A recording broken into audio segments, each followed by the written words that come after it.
Ceci n'est pas un podcast ASMR. Bonjour à toutes et à tous, je suis David Frissino.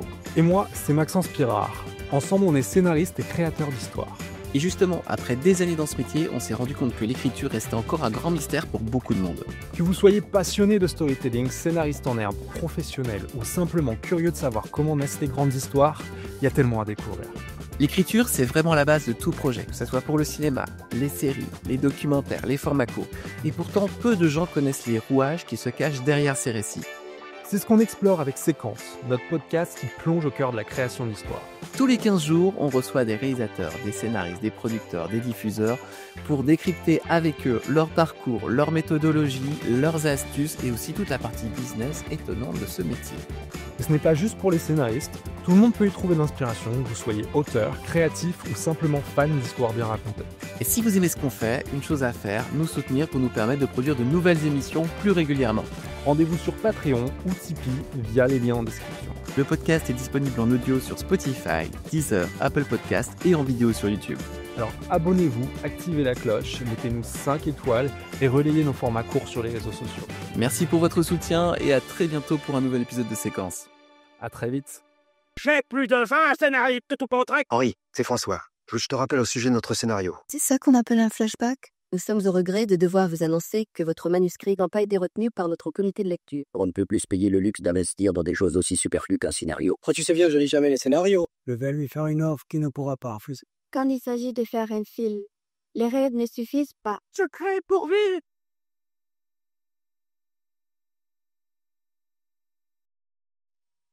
Bonjour à toutes et à tous, un grand plaisir de vous retrouver pour un nouvel épisode de Séquence. Un épisode qui sera un peu plus traditionnel puisque nous accueillons un scénariste cette fois-ci après l'épisode de Manuel Alduy que vous avez pu écouter tous les 15 jours parce que oui, c'est ça, Séquence, c'est tous les 15 jours. Avec Maxence, nous avons été très rigoureux, hein Maxence, là-dessus. Oui, c'est vrai. Pour le coup, il n'y a pas eu de lâcher prise. Ouais, on prend pas de vacances, même quand on est quand on est en tournage, quand on travaille ailleurs ou sur des productions, on continue à enregistrer le podcast et à vous fournir donc cet épisode tous les 15 jours. Je le disais, un épisode alors traditionnel dans sa forme puisque nous avons de temps en temps des invités hors scénario, mais là cette fois-ci nous accueillons Marc Herpoux qui va passer les 90 prochaines minutes avec nous. Salut Marc. Salut tout le monde. Merci d'avoir accepté l'invitation. Merci à vous. Merci de m'avoir invité. Ça me fait très plaisir.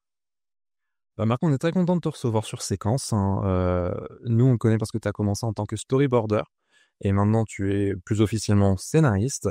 Donc, on te connaît pour des séries comme Pigalle la nuit, Signature, Les Témoins, Sambre, plein de choses.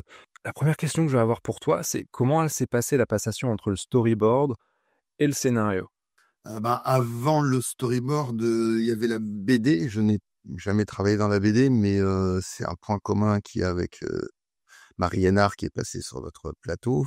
C'est d'être d'abord quelqu'un qui voulait passer par le dessin, passer par la bande dessinée, qui lisait beaucoup, ce n'est plus le cas, qui lisait beaucoup de bandes dessinées. C'est marrant, petit à petit avec le temps. Là, je me suis dit, tiens, je vais me remettre au Blueberry. J'avais envie, mais c'est plus avec un petit côté nostalgique. Je me suis dit, tiens, je vais me refaire les 9 tomes, puisqu'ils sont sortis maintenant, il y a tout l'intégral, les 9 tomes des Blueberry. Mais oui, c'est vrai que j'en ai plus. Mais j'ai démarré par ça. Et j'ai démarré par le dessin, donc avec l'envie de recopier les cases, de recopier et évidemment de faire ma propre BD. Donc ça, c'était des envies vers très jeune, hein, vers 9-10 ans déjà. Donc, et puis j'ai fait les Beaux-Arts avec cette idée-là en tête de faire de la BD. Et donc j'avais déjà vraiment en tête de raconter des histoires par le biais du dessin. Et c'est donc là la différence, sûrement avec Claire Barré aussi que vous avez reçue, c'est elle vient de la littérature, elle vient de l'écrit, ce qui n'est pas du tout mon cas. Moi, je viens vraiment de l'image, même là-dedans, quoi. Dans ma tête, c'est vraiment d'abord et avant tout de l'image. Et je lis des romans, mais pas tant que ça. Je suis pas un grand mordu des mots, de la musicalité des mots, même si je peux reconnaître un livre bien écrit, pas bien écrit, mais pas quelque chose qui m'excite. C'est pas un truc qui et voilà, qui depuis tout petit me passionne et me donne envie de... Bon, je vais déculpabiliser grâce à toi aussi parce que j'ai exactement le même syndrome. Je ne lis quasiment jamais de romans. Et alors là, en ce moment, j'ai envie de dire, quand je dis en ce moment, je parle de ces dernières années, c'est plus terrible que tout. Je lis énormément d'essais, mais alors les romans, j'ai beaucoup de mal. Et je pense que le fait de pratiquer fait que quand j'ai passé toute ma journée dans l'imaginaire des mots, mine de rien, parce que on aura sûrement l'occasion d'en parler, mais c'est ça qui est paradoxal, c'est que dans ma tête, il y a des images, ça sera à la fin des images, mais le métier de tous les jours, il est sur un écran Word avec des mots. Et donc, le soir, ou je sais pas quoi, pour me détendre, me remettre dans une histoire avec des mots, regarder un film, une série ou même une BD, ça va. Mais alors me remettre dans une histoire avec des mots pour me détendre, alors que je viens de passer 6 heures dessus, ça c'est de moins en moins possible. Lire un essai, oui, mais lire un roman, non. Et donc, je pense que la pratique joue parce que quand je pratiquais moins, je lisais plus. Donc, je pense que ça joue aussi là-dessus. Et donc, oui, bah, ça a d'abord été les beaux-arts. Ça a d'abord été l'idée de faire de la BD. Et puis j'ai très vite, je me suis rendu compte que je n'arriverais pas à faire ce que je voulais. Je lisais de tout, hein. Je lisais vraiment autant, je viens de le dire, Giraud, Moebius, et puis les grands, Druillet, tout ça. Bon. Mais je lisais aussi la ligne claire, je lisais aussi je sais pas, les Tuniques bleues, Spirou, machin. J'ai lu vraiment de tout, je passais Loisel. Et du coup, tu rebifurques comment en storyboard? Alors ça passe par ça passe par les beaux-arts, c'est-à-dire que moi je vais aller au bout des beaux-arts, c'est-à-dire que je vais passer mon diplôme, etc. Je vais faire mes 5 ans, en ayant en tête que de toute façon je ne ferai pas de la BD, donc je j'ai pas été vers Angoulême comme je le pensais, etc. Donc j'ai été vers de la communication en fait. Donc parce que je voulais pas du tout rester dans le créneau art qui ne me plaisait pas du tout. Je n'aimais pas du tout l'art contemporain. Je me sentais pas du tout en phase avec le milieu. Donc je voulais pas rester dans l'art. Je savais très bien que je ne ferais pas de la peinture ou de la sculpture, etc. Donc du coup, la question était qu'est-ce que je vais faire? Et évidemment, à ce moment-là, le côté je vais être scénariste ou je vais être réalisateur ne traverse absolument pas mon esprit du tout, du tout. C'est-à-dire que c'est des choses qui sont dans un autre monde, ailleurs, dans des contrées lointaines. Et donc voilà. Donc je vais me diriger vers la communication avec l'idée de devenir, je sais pas, graphiste, publicitaire, enfin travailler dans la pub, un truc dans le genre, quoi. Je savais pas encore exactement ce que j'allais faire, mais je me disais bon là il y a du boulot, je vais utiliser mon trait et mon coup de crayon pour faire ça, sans trop savoir ce que j'allais faire. Et donc ça va être d'abord de la publicité, du storyboard publicitaire. Mais en fait entre-temps, faire attention, hein, je viens pas du storyboard et ensuite du scénario. C'est-à-dire qu'il va y avoir, quand je vais arrêter les beaux-arts, je vais d'abord faire n'importe quoi. Je sais pas, je vais être serveur, je vais travailler dans la manute, je vais d'abord faire voilà, parce que je viens d'une famille pauvre, donc il y avait personne qui pouvait m'aider sur ce terrain-là. Donc en plus j'avais un enfant parce que j'ai eu un gamin à 22 ans, donc il fallait vraiment ramener de la bouffe, donc ramener de l'argent. Donc j'ai d'abord fait plein de petits boulots. Et là, je me dis que de toute façon, j'ai vraiment envie de faire quelque chose dans le cinéma, télé, je sais pas trop, parce que franchement, à l'époque, moi, j'ai jamais vraiment différencié les deux. Donc, j'ai toujours été amoureux des deux. Mais quand je dis ça, c'est les années 80. Donc, c'est vraiment, je fais pas de différence. C'est même pas Tony Soprano, Breaking Bad, machin. Je fais pas de différence avec les Mystères de l'Ouest, Starkey Hutch, Le Prisonnier, et puis un film au cinéma, les Taxi Driver, quoi. Je fais pas de différence. Vraiment, je regarde tout ça avec beaucoup d'intérêt. Je sais que je regarde pas la même chose, mais les deux me plaisent autant.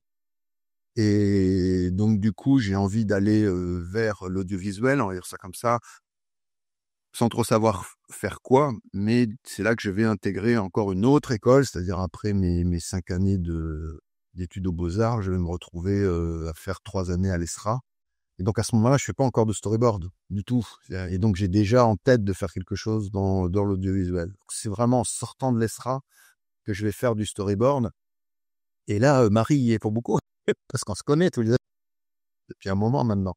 et elle va pas mal m'aider parce qu'elle est déjà dedans, elle est déjà dans la place, et elle va pas mal m'aider et me dire tiens ça j'ai pas le temps de le faire, est-ce que ça t'intéresse, si tu veux je te file le numéro. Et voilà, je vais faire ça, je vais faire grâce à elle aussi, je vais faire aussi du dessin de costume. Je passe un bonjour à Marie. C'est vrai. Bien. Et puis voilà, je la remercie grandement. Et puis voilà, donc c'est que ça s'est fait, c'est vraiment comment petit à petit se faire un réseau, connaître du monde, essayer de trouver sa place aussi.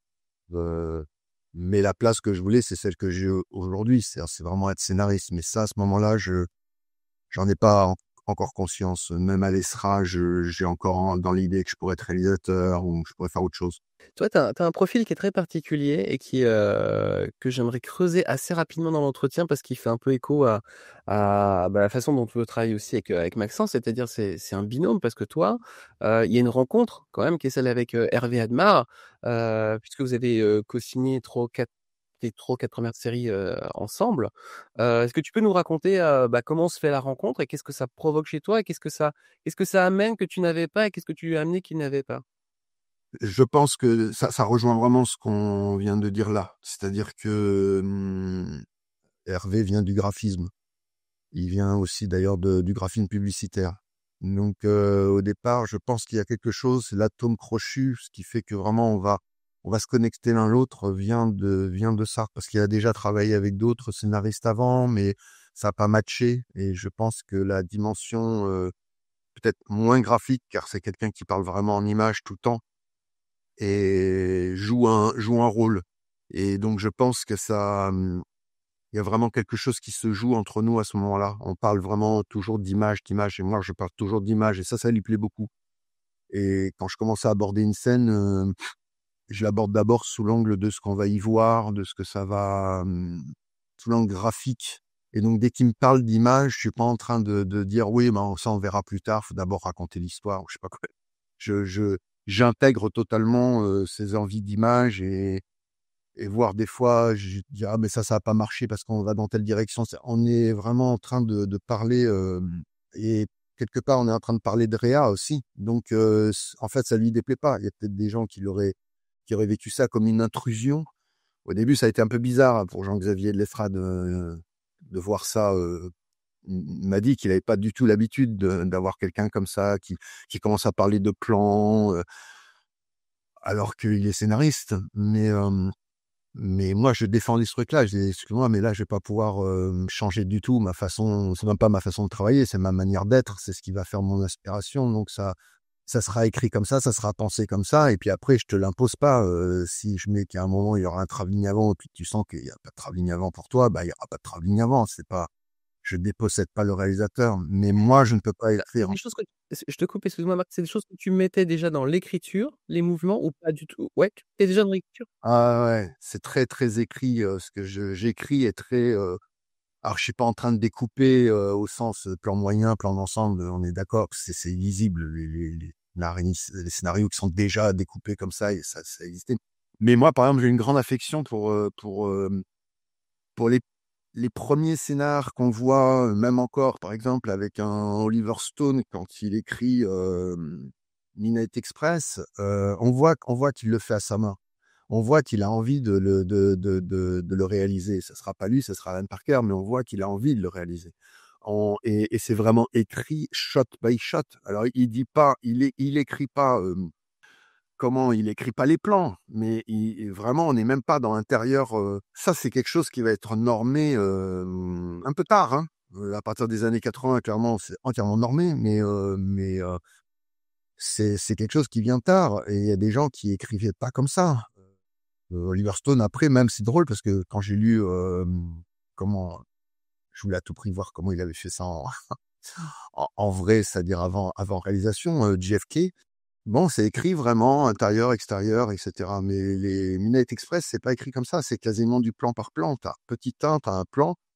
Petit 2, t'as un plan. Et dans toute l'ouverture célèbre de Midnight Express, est écrite quasiment. Il manque des choses. Hein. Il y a des choses qui ont été rajoutées par Alan Parker. On voit bien toute l'ouverture sur Istanbul, tout ça est rajouté par Alan Parker. Ces establishing shots.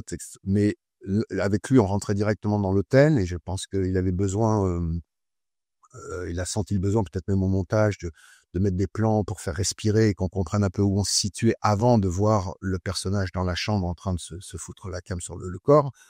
Mais on voit bien que c'est vraiment écrit shot by shot. Ceux qui écrivent aussi comme ça fait très bizarre, mais c'est les frères Cohen. Et moi, j'adore. C'est-à-dire que d'un seul coup, tu vas avoir plan 15, les pieds marchent. C'est le plan tête, des pieds qui marchent. C'est pas intérieur, aéroport, je sais pas quoi, c'est des pieds qui marchent. Et ensuite, tu vas avoir, ils traversent les pieds, ils traversent l'aéroport et je sais pas quoi. Puis tu vas comprendre où tu es en lisant le scénar. Et donc, ils sont déjà dans un découpage. Celui qui écrit aussi comme ça, c'est Stephen King. Quand tu lis les scénars de Stephen King, pourtant, voilà, pour prendre quelqu'un qui a tenté une fois la réalisation et qui n'est pas resté réalisateur, mais qui a écrit pas mal de scénars, il écrit comme ça. Et moi, j'aimais bien cette façon d'écrire. Donc, j'écris pas comme ça parce que je sais qu'on faut plus le faire et que bon, c'est pas, les normes veulent qu'on le fasse pas comme ça.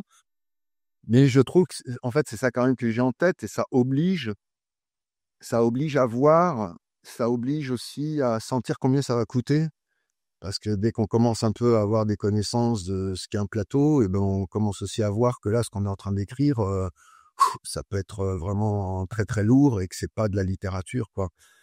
Donc c'est vraiment quelque chose. Encore une fois, ça aurait pu mal se passer avec un réalisateur, mais en fait c'est vraiment quelque chose. C'est une connivence qu'a cherché Hervé parce qu'il sentait bien que en même temps je lui faisais confiance, c'est-à-dire qu'à partir du moment où lauréat, je me dis c'est lui. Et donc ça sera après autre chose. C'est une guerre un peu avec les prods et les chaînes. Mais à partir du moment où je me dis lauréat c'est lui.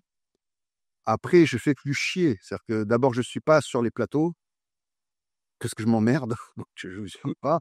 Je vais discuter avec lui de la prépa, si ça lui chante. Et en règle générale, quand ils voient que je suis pas intrusif, ils aiment bien me faire partager la prépa. Moi, je trouve qu'on apprend énormément de choses avec la prépa, un peu avec la post-prod aussi. Je vais passer, je vais faire des petits tours, je vais regarder, etc. Mais je suis pas directif. Je sais que je le délègue après vraiment au réalisateur. C'est pour ça que pour moi, c'est très important que le réalisateur ait une connivence avec le scénariste. Et c'est une catastrophe de mettre un réalisateur à la dernière minute et d'avoir un scénariste qui écrit tout seul des V3, V4, V5, alors qu'il n'y a pas de réalisateur. Je trouve ça complètement n'importe quoi d'un point de vue du métier en lui-même, quoi. C'est absurde. Avant de laisser la parole à Maxence, je fais juste une petite aparté pour rebondir sur la mort récente de David Lynch. Parce que moi, j'avais appris, enfin, j'ai appris une grosse partie même de l'écriture en lisant les scénarios qui étaient publiés de David Lynch. Et c'est assez étonnant parce qu'il y a autre chose, c'est que lui, c'est les marques qui stipulent dans le scénario. C'est-à-dire que quand un personnage fume une cigarette, il écrit la marque de la cigarette. S'il boit un whisky, la marque du whisky. Et j'avais trouvé ça phénoménal et j'ai essayé de le faire une fois, je crois que c'est pas passé chez la personne pour qui j'étais en train d'écrire. Mais voilà, petit aparté pour rebondir sur le mec récent. Maxence, je te passe la parole. Oui, tu parlais beaucoup en fait, de commencer, avec, une certaine visualisation de, quelle va être l'idée, comment ça va commencer, ce genre de choses-là, pour vraiment en fait aller sur l'idée. Mais moi justement en regardant un petit peu comment tu travailles, avec, Hervé, c'est que je vois que le lieu souvent est un personnage à part entière. Donc, avec, Pigalle notamment, je pense au-delà des murs avec la maison. Hem, est-ce que c'est La vraiment rivière. mmh? Prendre aussi Tout à fait, ouais.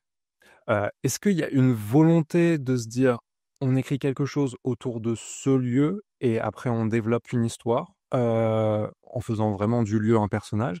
Ou alors pas du tout? C'est plus vraiment une envie, comme tu disais, quelque chose de se rapprocher d'une certaine réalisation parce que justement il y a une beauté dans ces lieux-là? Ça va vraiment ensemble. En fait, je sépare pas du tout les 2 que tu dis. Alors, au tout début, avec Hervé, on avait une grande peur. Comment dire ça? On voulait s'éloigner de certains codes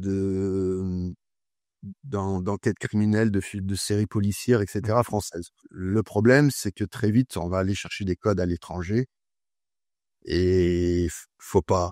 Parce que ça fait, on copie, en règle générale, c'est on copie les ricains, c'est souvent ça qu'on copie, mais bon, voilà. Et le fait de dire, ça va se passer à tel endroit, en France, avec tel type de population, tel type de décor, tel type d'ambiance, nous obliger Ça permettait en fait de se dire, on va aller chercher dans les séries qu'on aime, qui sont étrangères, on va aller chercher ce qui nous plaît, mais automatiquement, le fait de voir un lieu, donc de partir avec le lieu avant l'écriture du scénario. Même le tréport des témoins, tout ça, on l'avait avant le scénario. Et c'est vraiment une envie même de Hervé. Le Pigalle et le tréport, c'est vraiment une envie d'Hervé. Et ça permettait de se dire, ben voilà, on va sur place, on fait des repérages avant d'écrire, hein. On va sur place, on s'imprègne du lieu. Ce que l'on a envie de raconter, qui est peut-être très barré, peut-être même un peu ricain, ça le sera plus parce que c'est le tréport. Donc, l'idée, c'est un petit peu l'antithèse de ce qu'a l'habitude de faire un Fabrice Gobert, qui va essayer de mettre. Il y a des fois ça marche et des fois ça marche moins pour moi, hein. C'est d'essayer de faire plier le réel, donc de faire ressembler le réel français, par exemple, à une suburb américaine, de faire comme si on était, je pense aux Revenants, comme si on était au Canada ou un truc comme ça, dans les montagnes. On ne sait pas trop où on est. C'est des non-lieux. Le danger pour moi, c'est moi, hein, j'ai du mal à marcher là-dedans. C'est-à-dire que si je sens pas où je suis, si je sens pas le réel, y compris dans du fantastique, y compris dans un univers barré, si je sens pas le réel, j'y crois pas. Je sens qu'on est en train, tout à l'heure je parlais de Stephen King, pour moi c'est quand même la force de Stephen King. Ce qu'il a inventé, c'est ça, c'est quand même d'avoir réussi à amener dans du pur quotidien, vraiment des gens qui pouvaient y avoir dans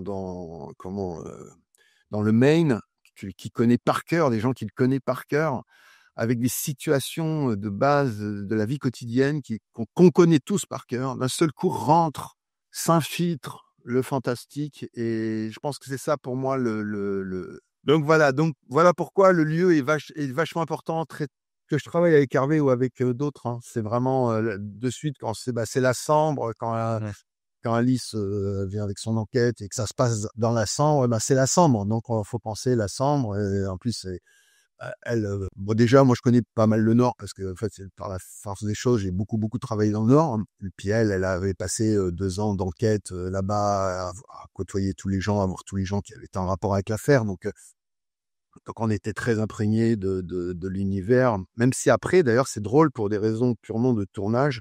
Il y a des passages que Jean-Xavier n'a pas tourné dans le Nord, qu'il a tourné ailleurs, je sais plus où, mais il y a des passages qui ne sont pas dans le Nord parce que il trouvait pas visuellement ce qui était raconté. Donc là c'est pareil, hein, c'est vraiment faire plier des choses pour que ça aille dans un univers mental particulier, quoi. Oui, pour préciser à notre audience, Sambre est une série où, sur une grande enquête criminelle, mais chaque épisode est du point de vue d'un des protagonistes de l'histoire, peu importe la temporalité, j'ai envie de dire, parce que tu as une première victime, enfin, tu as une des victimes dans le passé, tu as une juge et tout ça. Et Ça suit, ouais, c'est ça, ça démarre en 88 et ça se termine en 2018. Et on suit 92, 2000, 2002, je sais plus après les dates exactes, mais c'est ça, on avance petit à petit avec quelqu'un qui a un point de vue, qui a participé à l'enquête et à la traque de Dino. Et ça en général, c'est un vrai kiff de scénariste de pouvoir découper les épisodes par point de vue. Est-ce que toi, tu as quels sont justement tes moteurs, toi, dans une écriture sérielle? Alors moi, ça dépend vraiment, vraiment de l'identification, je sais pas comment dire ça, de l'identité de ce que je veux faire. Par exemple, là, c'est vrai que mon obsession à ce moment-là, au moment où Alice vient avec son enquête, c'est qu'il n'y a pas il y a pas de traque en réalité. Il y en a pas, c'est pas une Believable pour prendre une autre série qui traque comme ça un violeur en série, où il y a vraiment 2 flics au féminin qui s'acharnent pendant 10 ans à essayer de choper le mec. Le type est un violeur en série, comme il peut y avoir des tueurs en série. C'est un violeur en série extrêmement brillant dans son domaine criminel, qui fait super attention, qui laisse aucune trace d'ADN, quoi que ce soit. Là, c'est absolument pas le cas. Dino, il faisait ça en bas de chez lui, on va dire ça comme ça. Il laissait traîner ses capotes. Donc, si on avait voulu l'arrêter, entre guillemets, on aurait pu l'arrêter. C'était tout l'intérêt de son enquête. C'était de l'enquête d'Alice. C'était que, on voyait bien que c'est l'incompétence, un manque de communication, un manque d'intérêt pour la question du viol qui fait que à chaque fois, il passe entre les mailles du filet. Donc il y avait cette difficulté de se dire, ça se passe sur 30 ans, il y a pas de fil rouge au sens, il y a personne qui enquête et qui veut essayer de le traquer comme c'est le cas dans Unbelievable. Comment on raconte ça? Au départ, évidemment, l'idée était de se dire qu'on va suivre des personnages qui ont participé à l'enquête, sauf que pourquoi on suivrait, pour ceux qui ont vu la série, pourquoi on suivrait le lieutenant Winkler en 88? Il joue aucun rôle là-dedans, voilà. Mais inversement, pourquoi on continuera à suivre la juge en 92 alors qu'elle est plus du tout sur l'affaire? Qu'est-ce que je vais raconter d'elle quand on sera en 2018? Donc c'est plus la logique en fait de comment essayer de dramatiser l'affaire qui petit à petit m'a amené à dire bon, écoute, on va prendre une époque. Bah, après, on a choisi avec Alice les différentes époques et les différents personnages, mais on va prendre une époque. Et là, j'avais moi un truc en tête à laquelle je tenais, c'est on démarre sur une victime et on termine sur le violeur. Ce qui d'ailleurs au début, pour Alice, c'était très compliqué parce que bon, on démarre sur une victime, ça y est, pas de souci, mais on termine sur le violeur. Ça faisait 2 ans qu'elle venait de se taper.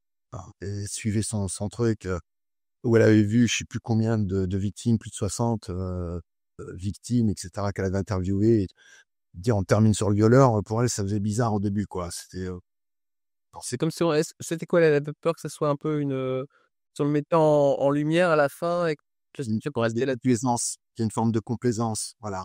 Mais comme je dis d'abord, il y a pas de crainte à avoir parce que tu es là, donc tu participes avec moi sur le scénar, donc si tu sens qu'il y a de la complaisance, bah, tu seras la première à gommer. Et ensuite, c'est Jean Xavier, c'est pas Gaspard Noé, donc s'il y a quelque chose enfin, jamais va filmer ça. D'ailleurs, il y a des choses qui étaient écrites et qu'il a même supprimées ensuite au montage parce que justement, on s'attardait un peu trop. Je pense surtout à l'épisode 6 autour du viol. On ouvre sur le viol, mais ça, c'était important d'ouvrir là-dessus.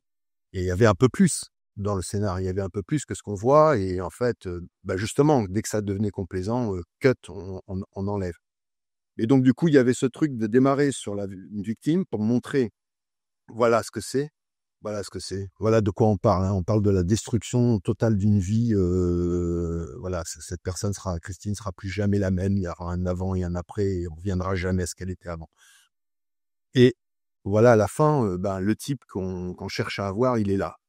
Voilà, c'est lui. Voilà qui est le bonhomme qui le traque depuis le début. Et justement, il y a rien d'étonnant. On n'est pas dans Unbelievable. Qui moi, d'ailleurs, à la fin, m'a un peu dérangé parce que la façon dont elle le met à nu, avec cette force, ce côté militaire, parce que c'est un ancien militaire, machin.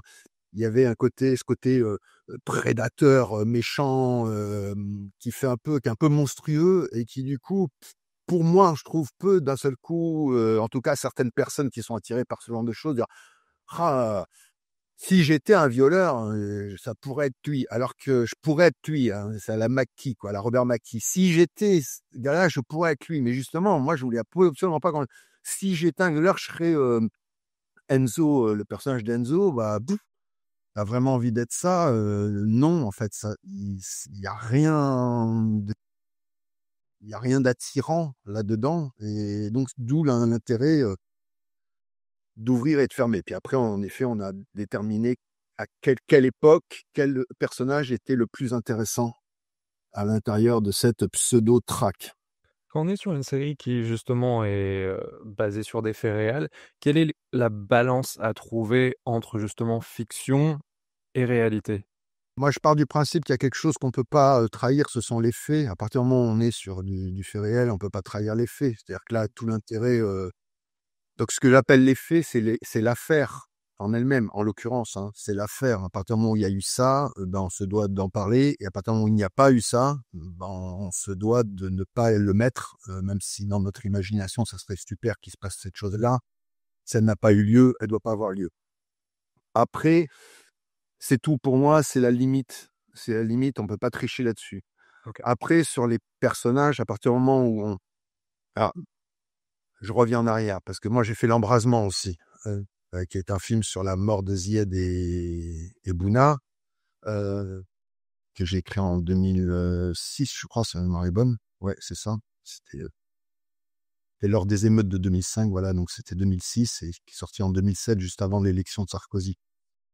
Et donc là aussi, je partais de faits réels autour de la mort de ces deux gamins, dont le troisième brûlé dans la centrale EDF, parce qu'ils se réfugiaient pourchassés par les policiers. Là, c'est un peu plus compliqué parce que, je vais faire le parallèle entre les deux, parce que dans l'embrasement, je tenais à ce que on cite bien Zied Bouna, donc y compris donc à partir du moment où je dis voilà, ça c'est le frère de Bouna, Siaka Traoré, faut que je dise le nom, Siaka Traoré, et puis l'avocat c'est Jean-Pierre Mignard, et puis bon, donc là on a affaire à des personnes citées en tant que telles.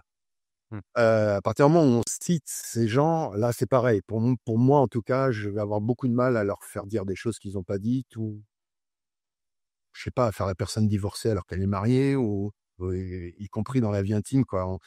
Enfin, je me mets à la à j'inverse le truc. Si on parlait de Marc Herpoux et qu'on cite Marc Herpoux, j'aimerais bien qu'on respecte quand même ce que j'ai été dans ma vie, ou qu'on d'un seul coup, on me fasse pas faire des trucs ou dire des trucs que j'ai pas dit ou que j'ai pas fait. Si après c'est une inspiration Marc Herpoux, mais que ça s'appelle Pierre Durand, bon là même moi je serais plus souple. Je dirais bon, ils sont partis de moi, mais en fait ils ont complètement inventé leur truc, ils ont fait leur personnage, et je serais beaucoup moins dur parce que je pourrais toujours aussi dire à un moment oui, mais c'est pas moi, vous voyez, ils se sont inspirés de moi, mais le personnage s'appelle Pierre Durand.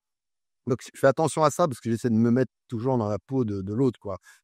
Et de me dire, bon, à partir du moment où je dis son nom, il y a un acteur qui lui ressemble, qui va l'incarner. On peut pas se permettre de faire totalement n'importe quoi, je trouve, en termes d'inspiration. Donc, tout ça va orienter énormément la narration. Parce que j'utilise les noms, les vrais noms. Là, dans Sambre, on s'est dit d'emblée, non, on va utiliser aucun nom. Donc, y compris celui du violeur. Parce qu'on aurait pu, tout le monde sait que c'est Dino Scala, mais non, parce qu'on veut se laisser des libertés. Dans la vraie vie, il a plus d'enfants que ce qu'il y a dans la série. C'est pas tout à fait exactement les choses. On ne sait pas trop si ça s'est passé comme ça ou pas comme ça. Donc, le fait de changer de nom permet de dire, bon, voilà, à partir du moment où on est hors des faits, on peut se permettre de raconter ce qu'on veut. Pourvu qu'on retombe correctement sur les faits. C'est-à-dire que d'un seul coup, ce qu'on invente n'aille pas dénaturer les faits. Donc les faits, c'est l'enquête. C'est l'enquête en l'occurrence d'Alice. Ça serait sur une autre série ou un autre film. Ça serait peut-être une enquête journalistique, de la documentation, ce genre de choses. Mais ça, pour moi, il s'agit de pas le trahir. Mais voilà. Mais pour les personnages, à partir du moment où on change les noms, je m'autorise tout. Si on change pas les noms, alors non, je m'autorise pas tout. Et j'aime bien même l'idée dans l'embrasement, j'ai fait lire à la famille Muettine, à la famille de Zied, à la famille de Traoré, etc. J'ai fait lire à Jean-Pierre Mignard. Tous les gens qui étaient cités ont lu le scénar avant même le tournage pour avoir une validation. Et Siaka Traoré m'avait fait retravailler des dialogues. C'était super drôle parce qu'il m'avait appelé en disant ouais, là, j'aime pas trop la façon dont tu me fais parler. Alors, je pensais que c'était en rapport avec le contenu. Moi, j'étais là en train de dire, pourtant, ça, je sais que tu l'as dit. Enfin, je te fais rien dire. Non, mais c'est la manière de le dire. Ok, bon, il était jeune, quoi. C'était drôle. J'ai dit, mais alors, du coup, voilà, ça, j'emploie jamais cette expression. Ah, ok, bon, dis-moi. Et puis, du coup, j'ai changé. Donc là, on peut dire, voilà, je suis d'autant plus couvert que c'est même les expressions sont les siennes, et il m'a fait réécrire, et je trouve ça plutôt bien, en fait. C'est plutôt une bonne chose pour moi. Tu parles de la partie écriture, mais on sait que dans notre métier, il y a aussi cette partie de présentation, cette fameuse Bible. Toi, alors, je sais que chaque projet est un peu particulier, mais quelle est ta Bible idéale? Comment elle est structurée? Et quels sont les points sur lesquels tu mets vraiment une grosse importance? Alors, je pense qu'aujourd'hui, c'est aussi là, comme on est dans la vente, on est dans de la communication, et donc, pour moi, il y a pas de chose idéale, il y a en fonction des époques. Donc, il y avait une manière de vendre, on pouvait vendre certaines choses à une certaine époque. Aujourd'hui, on est obligé de changer. Signature, c'est vendu avec, je crois, 5 pages, 6 pages, un truc comme ça. Je pense qu'aujourd'hui, c'est pas du tout une bonne idée de faire ça, parce qu'il y a de moins en moins de développement en tant que tel. Donc tu laisses énormément le diffuseur rentrer ce qui est pas du tout une bonne chose. Et le diffuseur aime bien rentrer. Et je pense qu'il faut pas qu'il rentre trop. Un producteur, c'est autre chose. Un producteur, on peut développer vraiment une connivence avec un producteur. Il a des envies qui sont pas, c'est son projet aussi. Ça va aller dans son catalogue, etc. Les gens qui travaillent dans la chaîne travaillent pour la chaîne et travaillent pour une sorte de marque. Ils peuvent changer.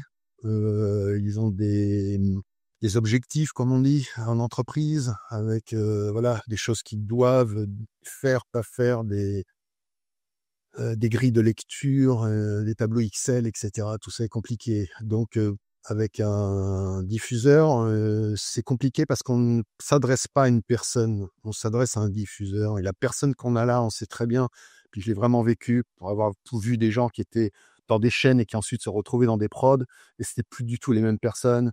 Et des personnes avec lesquelles j'avais du mal dans les chaînes, je pouvais très bien m'entendre avec elles dans les prods, parce que d'un seul coup, la personne est vraiment là dans la prod. Alors que dans la chaîne, c'est pas la personne que tu as autre chose. Un ersatz qui représente la chaîne, qui parle au nom de la chaîne et qui a derrière des impératifs qu'on lui oblige, etc., etc. Donc, je fais attention aujourd'hui de pas avoir une chaîne qui rentre trop tôt. Quand je veux dire trop tôt, ça veut dire que moi, je ne sais pas encore exactement ce que je vais faire. Voilà. Et ça, pour moi, c'est très dangereux. Parce que si moi, je ne sais pas exactement ce que je vais faire, ça sera facile de me déstabiliser. Parce que je suis encore en recherche. Et donc, c'est un moment, la chaîne, j'insiste bien, avec qui on ne peut pas avoir une vraie discussion de connivence comme avec une prod. Commence à dire, tu sais, ça serait bien qu'il y ait un chien, l'épisode 3, qui rentre dans l'histoire parce que c'est nous. Je sais qu'en fond, c'est nous, les spectateurs, ils adorent quand il y a des chiens, et donc ça serait bien d'en caser un parce que ça va faire venir plus de spectateurs, je sais pas quoi, ou ça va rendre bon. T'es là, tu sais pas trop où t'en es, tu vois. Tu dis, tiens, pourquoi pas foutre un chien à l'épisode 3. Sauf que ça risque, sur le moment, tu vas dire oui, parce que tu dis, après tout, ils ont pris le projet. Donc, c'est quand même une bonne chose. Je commence à rentrer en développement avec eux. C'est quand même une bonne chose. Donc, du coup, tu vas avoir tendance à dire oui sans voir forcément les conséquences que ça va avoir de foutre le chien. C'est seulement une fois que tu seras en écriture, de manière un peu plus, que tu auras un peu plus poussé le truc, que tu verras un peu mieux ce qui est ta série, que tu dis, mais en fait, c'est une très mauvaise idée, cette histoire de chien, sauf que ça y est, c'est validé, c'est vendu, pourquoi tu veux remettre ça en question? Alors, tout le monde était d'accord, toi aussi, tout le monde était content, donc, tu deviens un peu le fouteur de merde, et hop, on commence à te regarder comme quelqu'un de capricieux, pas forcément très pro, je sais pas quoi, bon. Donc, en fait, je pense qu'aujourd'hui, je viens quand même avec des choses qui sont assez développées, même si le dossier sera petit. Dans ma tête, en réalité, c'est très développé et ça fait toujours plus ou moins un an et demi que je suis dessus. Et il y a déjà, dans mon ordi, peut-être 70 pages d'écrites. Et évidemment, c'est pas ça que je vais donner parce que sinon, ils les liront pas. Mais c'est souvent des condensés de choses qui sont pensées depuis longtemps, non pas pour être fermé à toute proposition de la part de la chaîne, mais parce que je sais du coup ce qui va pouvoir rentrer et ce qui va pas pouvoir rentrer. Et donc, quand ça peut rentrer, je dis oui, et du coup, ça montre bien que je suis ouvert aux propositions qu'ils peuvent me faire. Mais quand ça peut pas rentrer, je dis non, et j'explique pourquoi non. Et là, j'ai la matière pour pouvoir expliquer le nom en question. Donc, ça dépend beaucoup. Et le visuel, après, il y a aussi la question du visuel.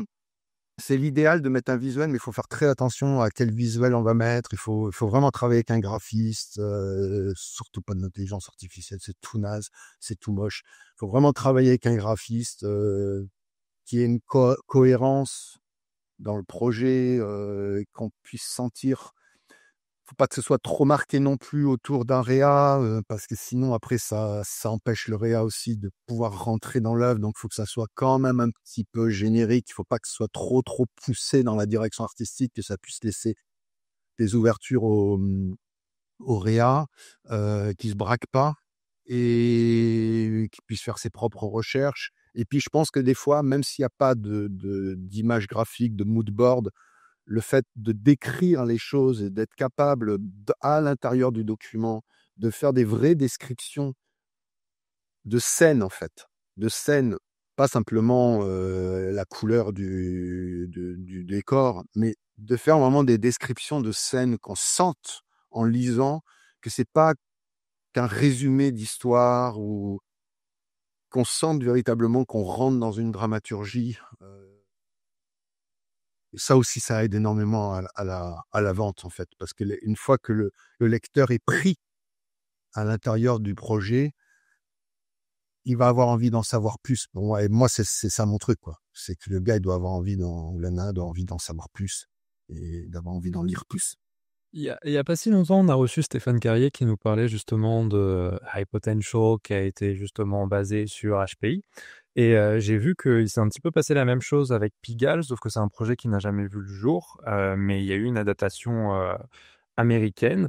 Et je voulais savoir justement si, puisque lui nous a dit que il a absolument pas du tout été impliqué dans les négociations et que ça s'est fait pas du tout de son consentement, comment ça s'est passé justement avec Pigalle pour toi?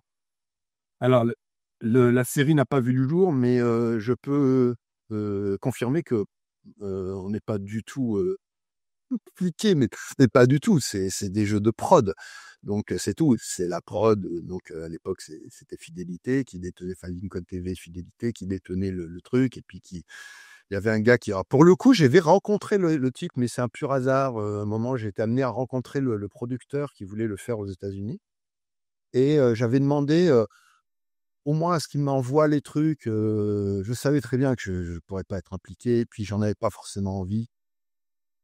Mais du coup, le hasard ayant fait que, j'ai dit: «Bah, envoyez-moi quand même le truc». Donc j'ai pu lire la Bible, une fois terminé, ils m'ont fait lire la Bible, il m'a envoyé la Bible. Moi, je comprends pas du tout. Honnêtement, là, ça m'a dépassé. Pourquoi ils ont pris Pigalle, sachant donc que ça serait pas tourné à Pigalle, parce qu'il n'a absolument pas tourné à Pigalle. Donc ils avaient appelé ça autrement. Et donc, en fait, ils ont jamais, le producteur a expliqué qu'il a jamais trouvé aux États-Unis l'équivalent de Pigalle, en fait. Alors donc, il y a le côté Las Vegas, tu vois, mais bon, c'est le jeu, quoi, c'est autre chose. Le côté prostitution. Après, il y avait un truc où c'était plus lié à du trafic d'armes, mais bon, du coup, ça n'a plus rien à voir avec Pigalle, en fait. La dimension, par exemple, onirique. Las Vegas, c'est pas onirique, quoi, tu vois, c'est autre chose, c'est du bling bling, il n'y a pas cette dimension de Moulin Rouge, artiste, Toulouse-Lautrec, je sais pas quoi, tu vois, le burlesque, ouais, par exemple, ça c'est très onirique, c'est très farfelu, c'est très tout ça, enfin, n'a pas lieu il y a aucun endroit, en fait, aux États-Unis qui peut regrouper tout ça. Donc du coup, je comprends pas l'intérêt du projet, parce que le projet tournait autour d'un univers très français, il a voulu impliquer ça. Et quand j'ai lu, c'est tombé dans un truc de trafic d'armes où en plus le héros était obligé de bouger, en fait, sans arrêt. Il est impliqué avec des histoires en Russie, après un moment en Afrique. Et donc là, tu te dis: «Mais quel rapport? Enfin, pourquoi avoir pris» voilà, je pense que c'était un point de départ. Ouais. Et puis après, les mecs, ils ont fait complètement ce qu'ils voulaient, et puis c'est devenu complètement autre chose, mais ça s'est pas fait. Ça s'est pas tourné. Et c'est vrai que souvent les producteurs étrangers, finalement, ça rassure aussi les autres diffuseurs auxquels ils pensent, d'avoir finalement une adaptation, même si effectivement ça devient très très libre, quoi. Ouais. Mm. Ouais, mais en même temps, ça dit des choses sur notre époque quand même, hein. Je trouve ça, les franchises et tout ça, ça dit quand même énormément de choses sur notre époque, et je trouve ça dommage qu'on soit là-dedans. J'aimerais bien qu'on en sorte d'une manière ou d'une autre de ça, qu'on puisse s'enthousiasmer tous, y compris le public, pour des univers nouveaux, des projets nouveaux, des choses qu'on n'a pas vues. Mais là, aujourd'hui, c'est extrêmement fermé là-dessus. C'est-à-dire, si tu viens avec un univers à toi, etc., c'est très dur à vendre. Je dis pas que c'est impossible, mais c'est qu'à voir dans l'animation, quoi. C'est quasiment tout le temps de la franchise, inspirée d'eux, tirée d'une BD, tirée de machin, tirée d'un bouquin, et c'est dommage, c'est dommage. Je pense que ça dit à quel point il y a une grande peur. J'aimerais bien qu'on renoue avec l'esprit d'entreprise, tu vois, qu'on puisse avoir à nouveau des Warwoods, des gens tarés comme ça, des gens vraiment qui partent en vrille, qui font ça par passion, qui sont prêts à un moment et qui se disent Ouais, bah ouais, je suis prêt à perdre ma baraque, mais vraiment, j'y crois, ce truc-là. Des gens un peu fous, comme on pouvait avoir avec des gens comme Albrecht sur HBO, tu vois, dans le début des années 90, tu vois, vraiment des gens nés dans la coke, complètement frappadingues, qui ont des grosses envies, qui sont prêts à miser. Lui, c'est le nouveau machin, et je veux à tout prix le mettre en avant. Je veux que ce soit moi qui le mette en avant. L'esprit d'entreprise, quoi. Là, c'est des assureurs, quoi. Là, c'est la Mappa ou je sais pas quoi, là, c'est vraiment des assureurs, quoi, les mecs. C'est je mets 10 et je veux 100, quoi qu'il arrive. J'en ai rien à foutre du projet, à quoi il ressemble.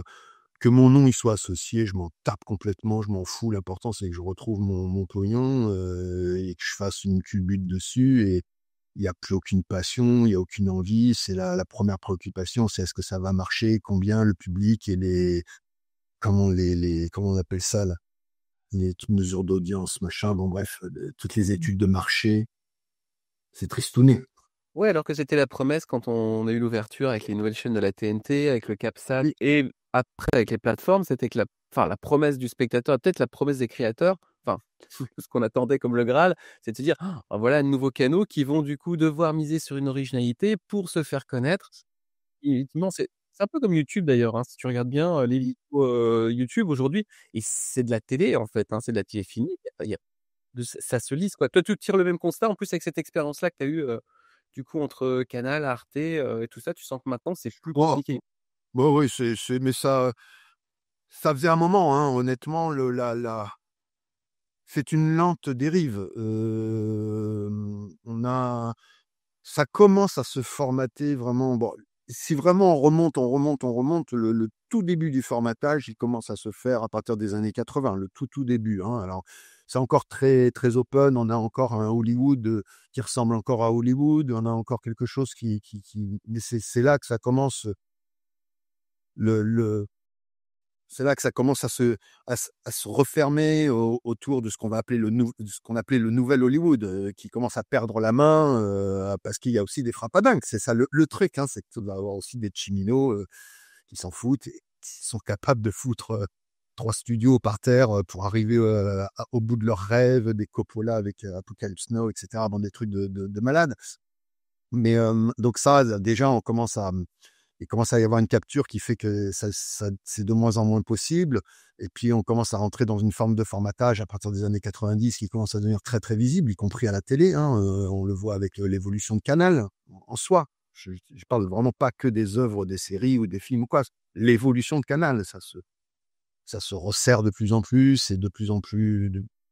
Enfin voilà, et c'est plus le duo Gildas de Cône avec toutes les conneries, José Garcia qui fait le con sur le plateau, on sait pas où ça va aller. Là, c'est Michel Denisot, machin, on commence à savoir, tout est bien formaté, tout est bien machin. Et puis à partir des années 2000, alors là, moi j'ai compris que c'était vraiment vraiment mort quand j'ai vu World War Z. Ouh là là. Voilà, Ça, ouais, voilà, j'avais lu le bouquin. Voilà, oui, bah oui, ce qui m'a. ouais, oui, ça fait très très mal. Qu'est-ce que je l'ai Et attendu cette adaptation? Qu'est-ce que j'étais déçu. mais c'est terrible. Et donc tu regardes le truc, d'abord tu dis: «C'est pas le livre», mais en plus, tu te dis: «Mais et c'est un truc que j'ai déjà vu 50 000 fois». Il y a même pas le second degré du bouquin, rien. C'est un truc que j'ai vu, mais 1 milliard de fois. Et là, et là, Brad Pitt, et voilà, et là, tu as compris, quoi. Tu te dis: «Bon, ben, ça y est, quoi, c'est rentré dans la moulinette là, il se passe ça, à la 27e minute, il se passe ça, et cetera, et cetera».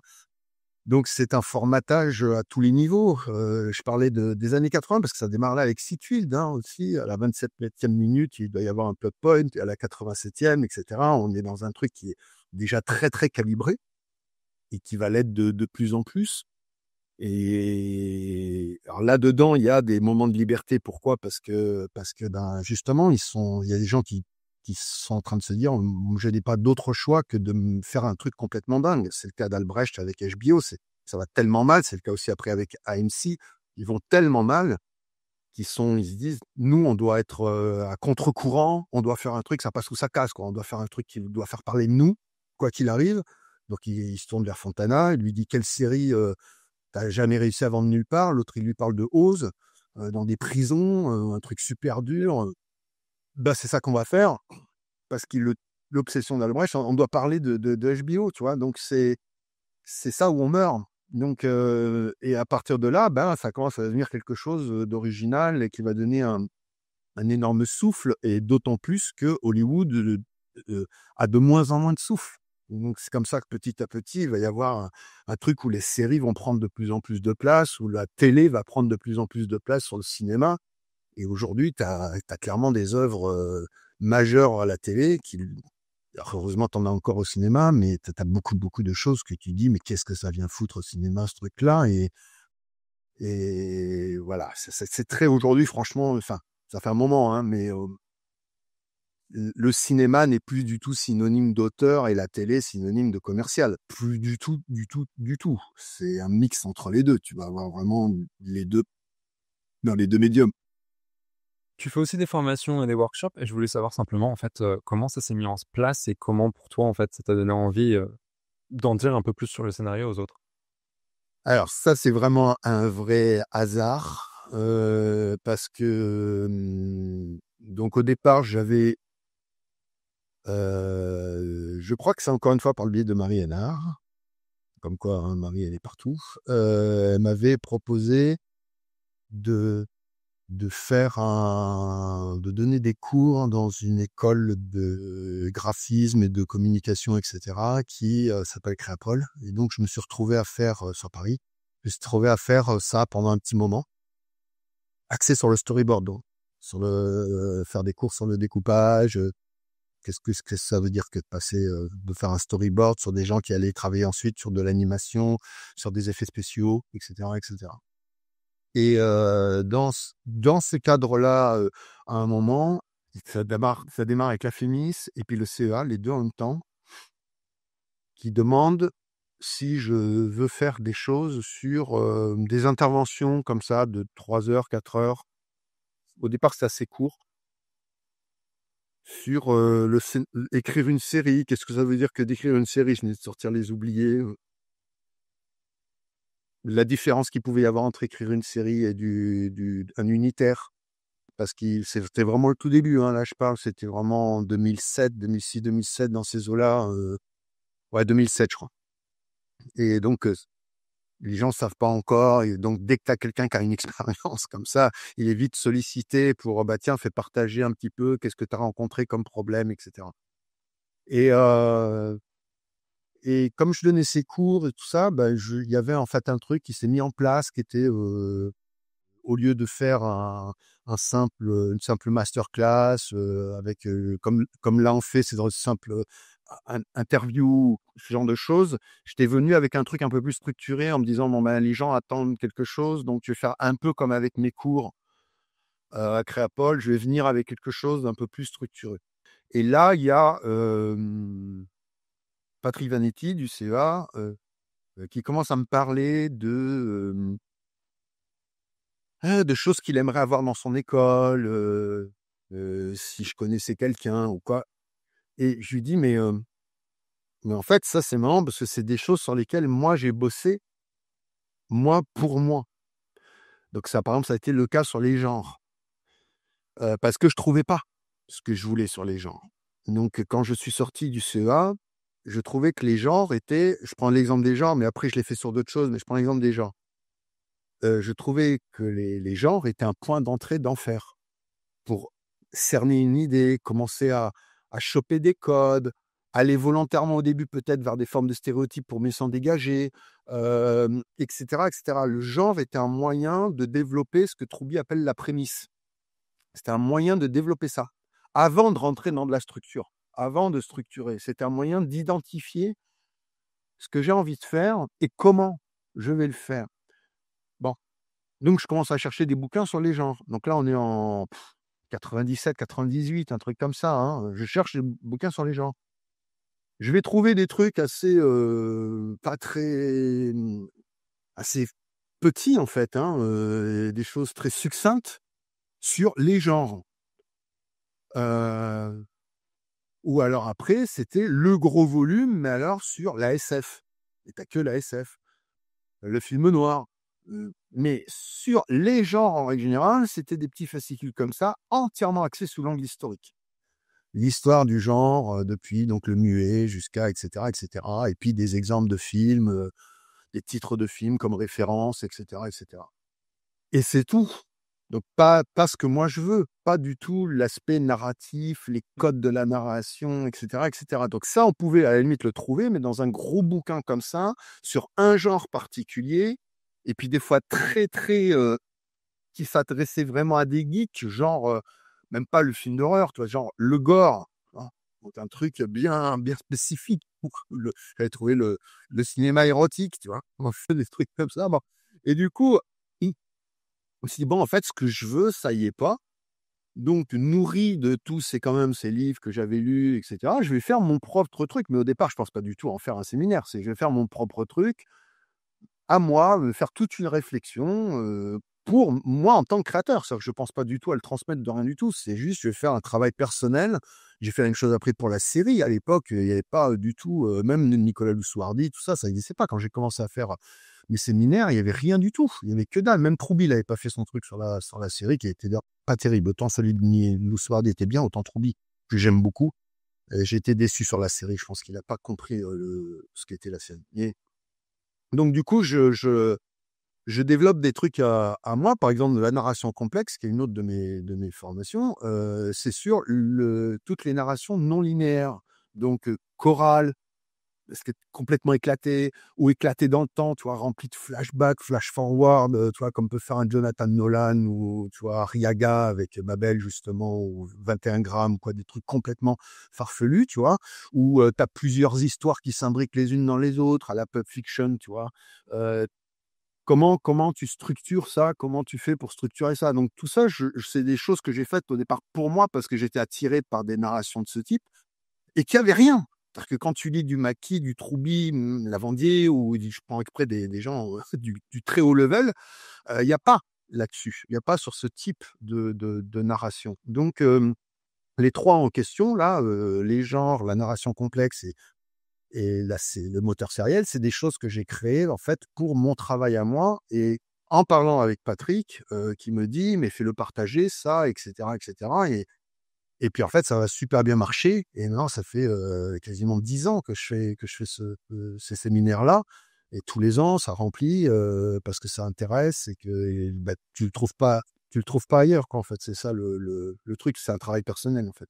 Donc c'est un hasard, c'est un peu un hasard. C'est comment un travail personnel est devenu un truc. Mais je prends grand plaisir à partager ça avec les gens.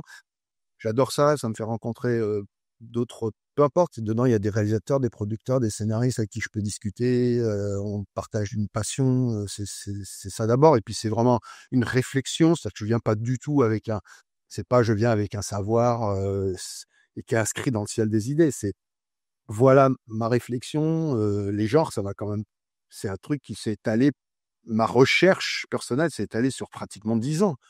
Donc c'est long, en fait. Et justement parce que parmi notre audience, on a autant des scénaristes aguerris, on a des scénaristes en herbe, on a juste des passionnés d'histoire, des passionnés de cinéma. Qu'est-ce que tu aurais comme petits tips à leur donner et qui bien sûr se prolonge après dans ton workshop, mais là, quels seraient les quelques conseils que tu donnerais en disant là, de mon point de vue, c'est là-dessus qu'il faut travailler. C'est faire de l'analyse filmique, c'est vraiment la clé. Donc ça implique en effet d'essayer de lire les scénars et même de lire des versions différentes. À une époque, il y avait par exemple des trucs de haut niveau, tu vois. À une époque, il y avait une version d'Dan O'Bannon de Alien. Bon, vraiment, la version originale de Dan O'Bannon. Malheureusement, je l'avais mis sur un disque dur, bon, je l'ai plus, j'ai les boules et j'arrive pas à la retrouver. Il y avait vraiment la version de Dan O'Bannon. Bon, on oublie que Walter Hill est passé par là et que en tant que donc Walter Hill, producteur, scénariste, réalisateur, mais les trois, hein, et qui va tomber sur le scénar de Dan O'Bannon et qui va se rendre compte que son truc est d'enfer, et il va réécrire. Alors, il n'est pas cité au générique, tout simplement parce que en tant que producteur, voilà, la Writers Guild, etc. Ouais, tu fais pas, ouais. Voilà. Mais en fait, donc, tu n'as que le nom de Dan O'Bannon. Maintenant, il faut lire ce qu'a fait Dan O'Bannon. C'est qui n'est pas du tout méchant pour Dan O'Bannon. Hein. C'est lui qui amène vraiment tout l'univers, même après la reine, etc. Dans l'épisode 2, c'est lui. Enfin, il va venir avec tout un univers. Maintenant, c'est un univers, en fait. L'écriture scénaristique, c'est Walter Hill. Et alors ça, c'est pareil, il faut le lire, quoi. C'est d'enfer, là, pour écrire. Walter Hill, il écrit, parce qu'il y a vraiment des gens, pour moi, qui sont inspirants dans la manière d'écrire. Je parlais d'Oliver Stone, mais comment Walter Hill en fait partie. James Cameron, il écrit, j'adore James Cameron, parce qu'il fait vraiment de la BD. Il va te mettre des boom, bam, des choses comme ça. Le camion rentre dans le cul de la voiture, boum. Tu vois, il va mettre des choups. T'as l'impression d'être dans une BD, quoi. C'est vraiment, c'est génial. T'as le ton pendant que tu lis. T'as les images, t'as le son. T'es complètement dans du cut à la ligne. Et Walter Hill écrit comme ça. Le début de Alien, il n'y a pas de verbe. Une porte noire, point, à la ligne. Un couloir, maintenant. Lumière, point. Tu vois, il écrit comme ça, quoi. Et du coup, tu vois le découpage que va faire Ridley Scott après. Honnêtement, tu le vois quand tu lis le truc. Et parce que c'est aussi justement quelqu'un qui a l'esprit de la réalisation en tête. Donc on voit les images, on voit comment ça va être. Ok, il y a pas de grosseur de plan, rien, mais on sent dans la manière d'écrire comment c'est. Et donc ça, c'est vachement pour moi important de lire, de regarder comment ensuite à quoi ça ressemble, d'être capable de faire des différences entre ce qui a été écrit et ce qui a été tourné. Essayer peut-être de voir si à travers des interviews, tu sais pourquoi ça a bougé. Et puis de faire de l'analyse vraiment, c'est-à-dire de se dire pourquoi la scène elle démarre là et comment elle finit. Pourquoi elle finit comme ça et est-ce que justement on n'a pas implanté quelque chose? Comment se fait le mouvement? Et c'est vraiment des choses que je fais encore aujourd'hui. Je veux dire par là que c'est pas du tout une histoire d'être en herbe. C'est une histoire de qu'est-ce que tu veux faire. Sur Stambre, par exemple, comme je savais que j'avais ce concept de vouloir faire un épisode égal à un personnage, etc., j'ai vraiment repris des épisodes de Damon Lindelof en règle générale, que ce soit Lost ou The Leftovers, et Peter Morgan avec The Crown, parce que c'est super brillant. The Crown, c'est la même chose. Tu as un épisode est focalisé sur une personnalité autour de la reine. Il va y avoir un mouvement du personnage. Et il y a des épisodes, moi je chiale. Comme The Leftovers, je chiale. À la fin de l'épisode, je chiale, alors que c'est du 52 minutes. On n'est pas sur des grandes fresques de 2h30, où à la fin tu pleures parce que ça dure longtemps. Non, c'est 52 minutes, et en 52 minutes, le mec, il arrive à te faire chialer. Et donc ça, comment il fait? Comment il structure? Comment il pense son truc? Comment ça se passe? Donc les livres, c'est très bien, hein. Moi, encore une fois, j'en ai lu, les True Beat, ça, c'est très bien, mais je pense que ça ne remplace pas. Il faut les lire, les Lavandier, tout ça, il faut les lire. Parce que c'est déjà un travail c'est intéressant de les lire pour les gens bien, parce que ça montre comment tu réfléchis sur un film. C'est au-delà de ce qu'il dit comme méthode ou quoi, c'est comment faire de l'analyse. Et ensuite, une fois que tu as chopé ce truc, comment faire de l'analyse, tu vas faire aussi ta propre analyse avec des œuvres qui te marquent. Il y a aussi un autre truc qui me vient, qui pour moi a énormément compté, c'est il y a une espèce d'injonction à analyser, je sais pas quoi, un Kubrick, un Coppola, un Scorsese, bon. Alors dans la série, ça serait The Wire.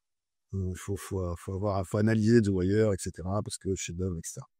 Et c'est vrai que c'est le cas. Maintenant, qu'est-ce que je vais aller analyser cette série B? Ou même, tu vois, du John Carpenter, on est dans... c'est un peu plus truc de genre, c'est un peu plus... On va analyser Apocalypse Now, mais on va pas aller analyser, je ne sais quel Atto, toi, de Carpenter. Eh ben, je pense que ça n'a rien à voir avec le level de quoi que ce soit, ou avec l'histoire du cinéma, ou avec... La question, et surtout, ça a à voir avec ce que tu as envie d'écrire. Donc, moi, je sais que ça sert à rien d'aller analyser. Je n'ai pas analysé, comme je l'ai fait avec d'autres, The Wire, parce que je n'ai pas du tout cette écriture-là. Je ne vois pas. Et ça n'a rien à voir avec le level. Ça n'a rien à voir avec oui, c'est sûr, je ne suis pas David Simon. C'est pas le sujet.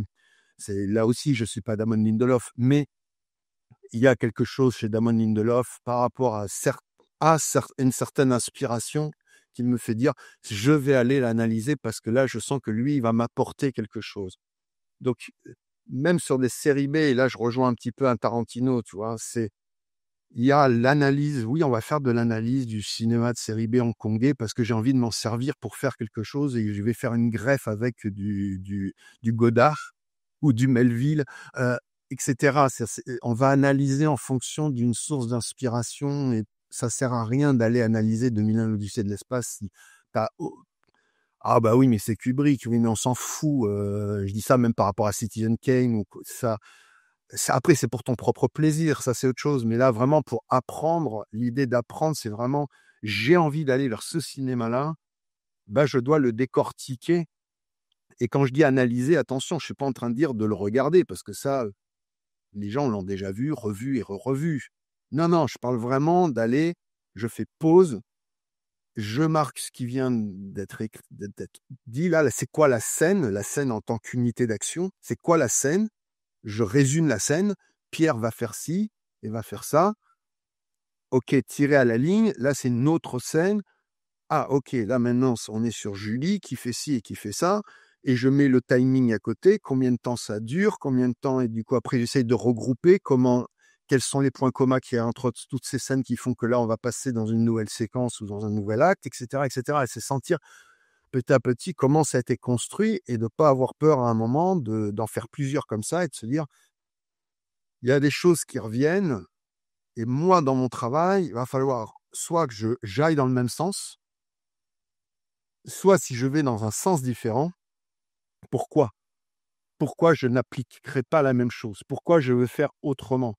Et donc ça implique d'avoir une réflexion sur pourquoi je fais la même chose. Bah, là je vois bien parce que ça marche, etc., sur ce que je viens d'analyser. Si je veux pas faire ça, parce qu'on n'est pas obligé de suivre les copains, pourquoi? Qu'est-ce que ça apporte de plus? Qu'est-ce que moi je peux apporter d'autre? Et est-ce que je le fais uniquement pour faire le malin? Moi, je fais très attention à ça. Des trucs où, ouais, mais moi, avec moi, je veux que ce soit différent. Mais pourquoi? Pourquoi? Si ce n'est, ah bah avec Marc Herpoux, ça sera différent. C'est prétentieux. Ça marche sur tous les autres, les plus grands, mais toi, tu veux faire autre chose. Non, par contre, tu peux très bien te dire, je vais pas suivre ce truc-là parce que moi, ce que j'ai envie de raconter, ça peut pas matcher ce que je viens d'étudier. Mais du coup, le fait de l'avoir étudié n'est absolument pas du temps perdu. C'est que ça permet de discerner des patterns qu'ensuite on va peut-être trahir. Voilà. Pour moi, ça, c'est un truc important pour démarrer, je pense, pour des gens qui démarrent, mais même qui démarrent pas, parce que là, je suis en train puisque je vais faire Méditerranée, où c'est sur 3 continents, dans 3 temporalités différentes, etc. Je suis en train d'analyser, je l'avais déjà fait pour ma formation, justement, sur la narration, mais là, je suis vraiment essayé de voir comment à l'intérieur d'un, je sais pas, un Westworld, comment il bascule d'un truc à un autre, comment on peut faire pour faire une série qui soit très chorale, très éclatée dans le temps, sans perdre du tout le spectateur, sans jamais que le spectateur se dise oh là là, je sais plus où je suis, je sais plus qui je suis, je me désintéresse du truc. Je pense que à chaque projet, il y a un peu des challenges et donc faut aller étudier quelques personnes inspirantes. Dans tes formations, tu parles de contradictions dramatiques. Tu peux nous dire un petit peu pour notre audience ce que tu insinues par ça, justement, et quel est le bienfait de les avoir, justement, dans une structure? Alors, c'est Édouard Blanchot. Donc, c'est pas un terme à moi, donc je veux rendre à César ce qui est à César. C'est Édouard Blanchot. Voilà, c'est Édouard Blanchot qui a écrit ça dans un de ses livres, je crois que c'est le seul que je connaisse. J'ai plus le nom du livre, par contre. Et j'ai beaucoup aimé cette chose-là, donc à chaque fois, d'ailleurs, je le cite pendant la formation, c'est pour ça que le nom me revient. J'aime bien cette idée de, si on veut parler, en gros, ce qu'il dit, c'est si on veut parler de la justice, bah, il faut démarrer dans un monde injuste. Alors ça peut sembler comme ça, bah ouais, c'est assez évident. Oui, sauf qu'au moment où on est en train de développer, on n'a pas toujours ça en tête. Je veux parler de la justice et je vais démarrer sur un personnage juste, dans un monde juste, parce que je veux parler de la justice. Et non, si tu veux parler de la justice, il faut démarrer dans un monde injuste, peut-être même avec un protagoniste injuste, parce que tu vas parler de la justice. Moi, je veux dire, la guerre, c'est pas bien. donc je vais démarrer sur un monde en guerre. Peut-être pas. Il faut peut-être démarrer sur un monde en paix pour voir à quel point la guerre détruit tout. Ou inversement, si je veux parler de la paix, du bienfait de la paix, il faut peut-être démarrer dans un monde en guerre pour ensuite voir comment on peut s'en sortir et quels sont les bienfaits de la paix. Est-ce que tout le monde a à y gagner? Tu veux parler de l'amour, le pire étant de démarrer avec des gens amoureux. Tu veux parler de l'amour, tu démarres sur 2 personnages amoureux, t'es mort. Enfin, tu peux pas parler de l'amour. Il faut que tu démarres sur des gens qui n'aiment personne, qui sont un peu comme dans... j'adore ce film avec Jack Nicholson, Pour le meilleur et pour le pire, quoi, tu vois. Tu démarres sur un mec qui déteste tout le monde, qui est absolument con, qui est sûrement la dernière personne qu'une femme a envie de connaître, etc., etc. Et elle est toute seule avec son gamin. Elle a vraiment autre chose à penser au vu des problèmes qu'elle a avec son enfant et son boulot à l'amour. C'est absolument pas sa préoccupation première. Donc tu démarres sur un mec qui déteste tout le monde et une femme qui pense à complètement autre chose que l'amour. Mais alors vraiment, ça ne lui traverse pas du tout. Elle n'a pas le temps pour ça. Et à la fin, ils vont se rencontrer. Lui, le détestable, et elle, qui était dans un truc où vraiment l'amour, c'était pas du tout sa préoccupation. Et donc, du coup, là, tu fais une belle histoire d'amour. Donc, c'est ça, c'est ça que décrit Édouard Blanchot dans La contradiction dramatique. C'est faire attention à, on démarre, de quoi on veut parler et non par quoi on démarre. Et on ne doit pas démarrer sur ce qu'on veut aborder parce que ce qu'on veut aborder, justement, on va l'aborder. Donc, on peut pas démarrer par ça. On doit démarrer sur l'inverse, l'antithèse, une contradiction. Et ensuite, petit à petit, on va aborder le sujet, ça va nous permettre de traiter le sujet. Donc moi, après, j'ai pris ça et après, j'en ai fait quelque chose d'un peu plus élaboré autour d'une valeur à laquelle on dit oui, à laquelle on dit non, etc., etc. Bon, donc ça implique un renversement dramatique.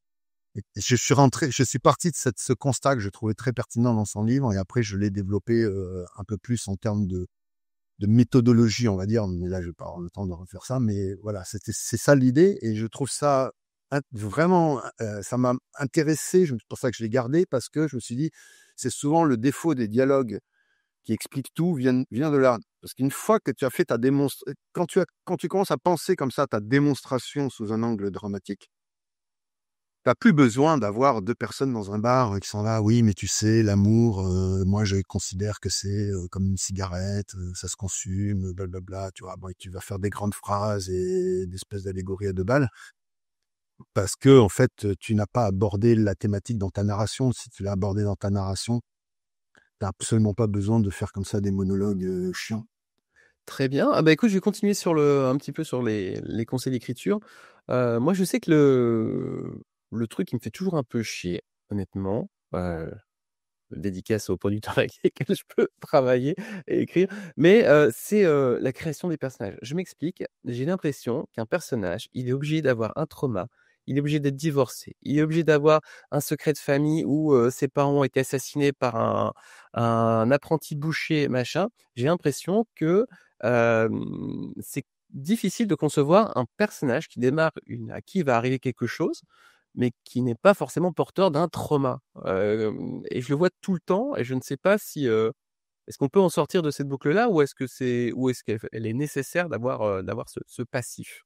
Non, pour moi, ça fait partie il y a plein d'œuvres où il n'y a pas ça et ouais, ça fait partie. Alors celle-là, ça, c'est le mauvais truc des règles d'écriture, etc. Ça devient des recettes, en fait. Et moi, je pense qu'il y a vraiment de la dramaturgie, il y a vraiment la dramaturgie. Je pense qu'on peut vraiment le résumer en une phrase, la dramaturgie est conflit. Et là, après, je pourrais aller vers de la philo parce que je suis un grand mordu, un grand passionné de philo sur la question du conflit avec des gens qui ont écrit sur le conflit. Et c'est pas du tout sous un angle dramaturgique. On écrit sur le conflit, mais d'un seul coup, tu vas te rendre compte que ça dialogue énormément avec la dramaturgie, ce qu'ils peuvent écrire. En l'occurrence, je cite souvent Éloge du conflit de Miguel Benassayag, qui est un bouquin remarquable, qui est sur le conflit en règle générale. Et donc, il en fait l'éloge. On peut se dire pourquoi il fait l'éloge du conflit. On a l'impression c'est un belliqueux. Pas du tout. Il va te faire l'éloge du conflit parce qu'il te dit la vie est conflit. Et il va t'expliquer en quoi une vie sans conflit, c'est pas la vie, c'est la mort, quoi. Dans la vie sur Terre, il y a du conflit, et sur la Lune, il n'y a pas de conflit. C'est un astre mort, il n'y a pas de conflit. Bon. Au paradis, il n'y a pas de conflit, puisqu'on est mort. Donc, tout va bien, il n'y a pas de conflit au paradis. Bon. Donc, on voit bien que le conflit est en rapport avec la vie. Et si on est autant intéressé par la dramaturgie qu'on est prêt à lire du Homer ou des gens très très lointains, d'une autre temporalité avec machin, et que ça nous continue à nous parler, Oedipe, etc. Ça continue à nous parler parce que c'est des choses qui sont intrinsèques. Il y a une vérité philosophique dans la dramaturgie. C'est exprimé, j'adore d'ailleurs la formule de Deleuze quand il dit le philosophe exprime par le biais de concepts, là où le dramaturge, qu'il soit réalisateur ou quoi, exprime par le biais de percepts. Et donc percept, c'est émotion, c'est pas simplement une perception physique, etc., mais c'est aussi de l'émotion. On pourrait dire des affects, dirait Spinoza, des affects. Il y a des affects. Et donc c'est une vérité. Il y a une vérité, je pense que dans la dramaturgie, il y a une vérité philosophique qui ne peut pas se transmettre par la philosophie. La philosophie va utiliser d'autres outils pour parler de nous les hommes, de nos vies, etc. Et la dramaturgie va utiliser autre. Et c'est pour ça qu'on a besoin des deux. On a vraiment besoin des deux. On a autant besoin d'aller. C'est pour ça qu'un philosophe aura besoin d'aller au cinéma pour se nourrir. Et je pense, moi en tout cas c'est mon cas, qu'en tant que dramaturge, j'ai besoin de philosophie. Parce que ça m'amène à réfléchir autrement sur des choses dont je vais me servir pour les faire passer à travers d'autres formes. Donc une fois qu'on a dit la dramaturgie est conflit, tout simplement parce que la dramaturgie parle de la vie et que la vie est conflit, on a tout dit de la dramaturgie.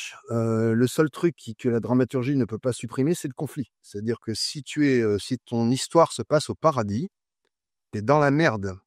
Et d'ailleurs, il y a une très bonne série où on croit que ça se passe au paradis, et voilà. Sinon ça marche pas. Sinon, c'est fait chier, quoi. Si on a en fait que des gens bien, qui tout va bien, et c'est bien, les gens heureux n'ont pas d'histoire, c'est vrai. Donc, il faut à tout prix, c'est la première vérité, la première noble vérité du Bouddha, le monde souffre. Et donc, c'est de ça dont on va parler. Et la question est, immédiatement, on voit bien que le truc va être qu'est-ce qu'on en fait? Parce que si c'est juste pour faire le constat, en tant qu'auteur, on va pas bien loin, quoi. Le monde souffre, tout le monde le sait. Oui, mais qu'est-ce que lui ou elle, en tant que protagoniste, va faire de cette souffrance? Qu'est-ce qu'il va en faire? Ça va l'amener où? Alors ça, pour le coup, voilà, là, ça commence à devenir intéressant. Il souffre, ouais, ça je sais, moi aussi, on souffre tous, hein, qu'est-ce que tu veux. Oui, mais lui, il va en faire quelque chose. Alors, quelque chose de constructeur ou de destructeur. Le mec peut finir dans un mass murder, enfin voilà, ça peut être Travis dans Taxi Driver, quoi. Donc ce qu'il va en faire n'est pas bien. Mais là, c'est un travail en creux, c'est la même chose. Ah ouais, il aurait pas dû aller là-dedans. Bon. C'est un travail en creux, mais c'est le même principe. Il va en faire quelque chose. Ce qui implique un deuxième point, donc là j'improvise en même temps, hein, le conflit, je pense que c'est vraiment la base, mais ça implique un autre point qui est important, je pense, là comme ça, qui me vient, c'est le mouvement. Ça implique un mouvement. Encore une fois, c'est la contradiction dramatique. Qu'est-ce que le personnage va faire? Et c'est là où ça rejoint l'intrigue. Qu'est-ce que le personnage va faire de ce point de départ où il est pas bien, ou je sais pas quoi, et ça va pas bien, il y a un truc qui va pas bien, ou alors il allait bien, puis boum, il lui tombe un truc sur la tronche qui fait que ça va pas bien. Bon, bref, il faut qu'il se passe quelque chose, ou il croit que ça va bien, puis nous on voit bien que ça va pas bien, et je pense à Scarface. On voit lui, il ne voit qu'une ascension, lui. Mais nous, on voit en parallèle, c'est le côté tragique. On voit que l'ascension est hubris, pour le dire à l'ancienne, et hubris et va la mener au pire. Donc c'est le fameux grandeur et décadence. Donc pour lui, ça évolue bien, mais en fait, en réalité, on voit bien quelqu'un. Ou alors ça évolue bien, mais alors il y a un prix à payer. On peut penser j'aime beaucoup ce petit film autour de ce gamin qui va être danseur et que son père veut. Billy Elliot. Voilà, Billy Elliot, tu vois. Il est obligé, il y a un paquet d'adversités qui l'empêchent de se déployer. Il va devoir à un moment, c'est sa souffrance, c'est son conflit, affronter son père. Et donc on attend ce moment. Et donc le mouvement du personnage colle avec l'intrigue, quoi. C'est pourquoi il souffre, ça c'est l'intrigue, qu'est-ce qui l'amène à évoluer, etc. C'est l'intrigue, c'est les rebondissements, etc. Mais le mouvement du personnage et donc le conflit qu'il y a fait, et c'est tout. Après qu'il y a un trauma, non, non, peut très bien ne pas y avoir de trauma, tu vois, peut très bien ne pas y avoir le fameux ghost Troubi, mais pourvu que le personnage ait une problématique, il en souffre, et il y a un conflit et qui va. Alors même, je pense même qu'on peut même s'amuser à faire un personnage qui n'évolue pas à partir du moment où lui va faire évoluer les autres. C'est-à-dire que le personnage n'évolue pas, lui, c'est notre Joséphine Ange Gardien. Le personnage n'évolue pas, et on peut penser à Forrest Gump, par exemple. Oui, Vraiment, tout à fait. le personnage n'évolue pas, mais alors, il va rencontrer plein de gens autour de lui qui souffrent, et il va les aider. C'est une sorte de Christ avant la croix. Il va les aider à se dépasser, à surmonter des choses. Il va devenir une sorte d'exemple pour les personnages autour. S'il n'y a pas de souffrance, il n'y a pas de conflit, s'il n'y a pas de mouvement, il n'y a pas de personnage. Mais pour moi, c'est uniquement ça, c'est ce qui pour moi fait la création d'un personnage, c'est ça. Je viens de me rendre compte que j'aimais bien les histoires où il n'y avait pas de ghost, en fait. Je crois que C'est, ouais, je oui. viens de mettre un... Non, mais c'est vrai, hein, de mémoire aussi sur Un jour sans fin, quand t'as... Voilà. tu vois, merde, Bill Murray qui arrive. Bill Murray est très bien dans sa vie, c'est un con, on voit que c'est un con, mais il n'a pas été abandonné par ses parents, il est très bien dans son... Enfin, effectivement, tu as raison, c'est que le conflit arrive et le mouvement ensuite. Oui. Ouais, très intéressant. Alors, c'est exactement, c'est un moment... s'il n'était pas bloqué dans sa journée, il aurait pu rester le gros con qu'il était. Et le problème, c'est que d'être bloqué dans cette journée, évidemment, dans une ville où il a rien à foutre là, il voulait pas y aller, il mérite mieux, etc., etc. Donc tout ce qui fait son melon énorme, c'est ça qu'il va devoir dépasser. Et pour séduire sa bien-aimée, il va falloir qu'il devienne pas le gros con qu'il est, parce que etc. Donc petit à petit, en fait, il va y avoir l'intrigue va l'amener à avoir un mouvement. Et donc, il va vivre plein de conflits. Et à la fin, dans le climax, quand il arrête de vivre du conflit, tu dis, bon, bah là, il faut que ça s'arrête, parce que là, je vais commencer à me faire chier, parce que le mec, il est doué dans tout, il est bon dans tout, il est gentil comme tout. Ça y est, quoi, c'est fini, quoi. Ça, il aide des mamies à traverser la route. Hein. Non, ouais, c'est exactement ça. Marc, l'entretien va pas tarder à arriver à son terme. Je vais laisser une dernière longue question à Maxence.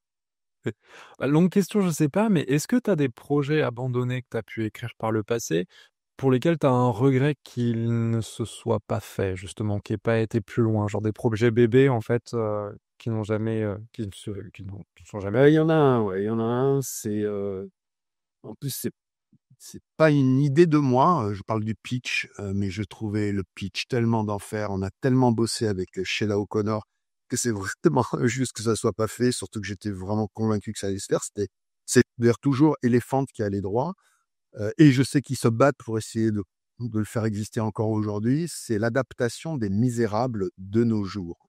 Le concept n'est pas de moi, c'est de la prod. Et c'est eux qui m'ont appelé. Donc c'était Thierry Bizot, Gaël Chollet, Guillaume Renouille qui m'ont appelé pour me dire, voilà, on a ce truc-là, est-ce que ça te tente? Je me suis dit, mais c'est d'enfer, quoi. Qui est Thénardier aujourd'hui? Qui est Jean Valjean aujourd'hui? Qui est Fantine aujourd'hui? C'est d'enfer, quoi.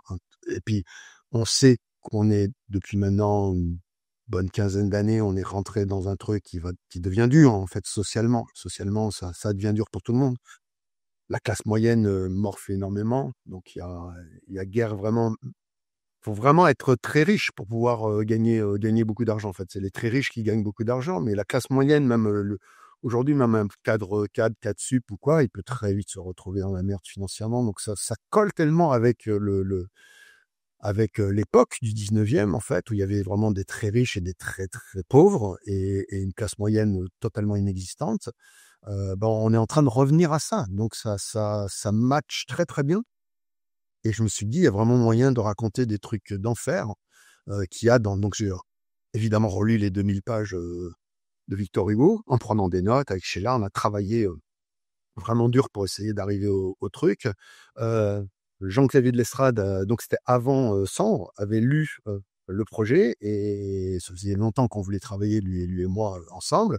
Et il m'avait dit, écoute, pourquoi pas, c'est peut-être un projet un peu onéreux, parce qu'il y avait là aussi, ça s'étale sur 20 ans, hein, et on a en plus des flashbacks avec un Jean Valjean plus jeune, etc. Donc c'était un peu compliqué sur le plan de la réa, mais il était partant.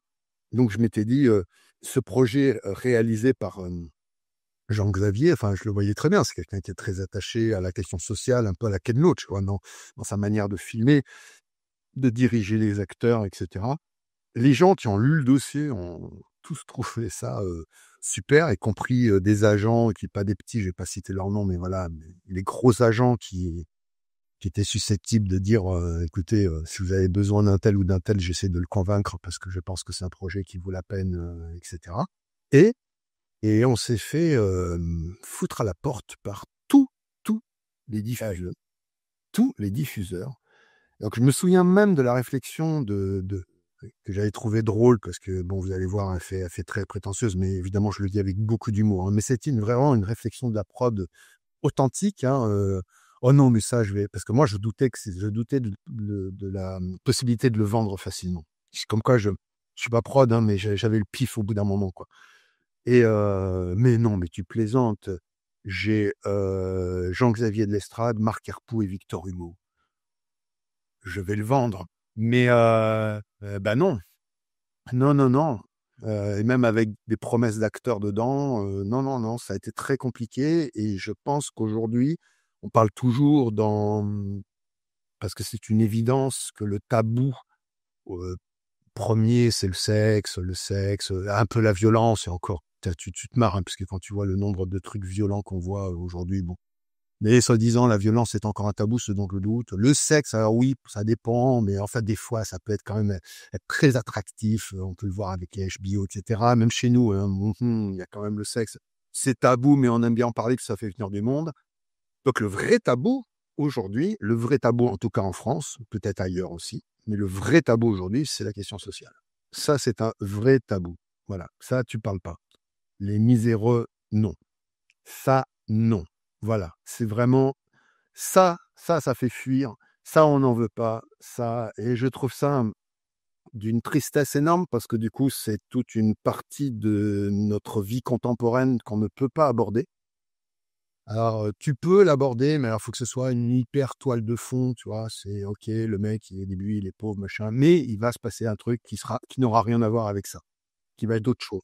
Sa condition l'amène à je sais pas quoi, mais on ne parle pas. C'est-à-dire, ce n'est pas le sujet principal. On peut en faire une toile de fond, donc il joue là-dessus, hein, sans arrêt. Mais non, mais c'est pas vrai. Regardez telle œuvre, je sais pas, ils vont te citer même un prophète ou je sais pas, un truc comme ça. Oui, mais ce n'est pas le sujet principal.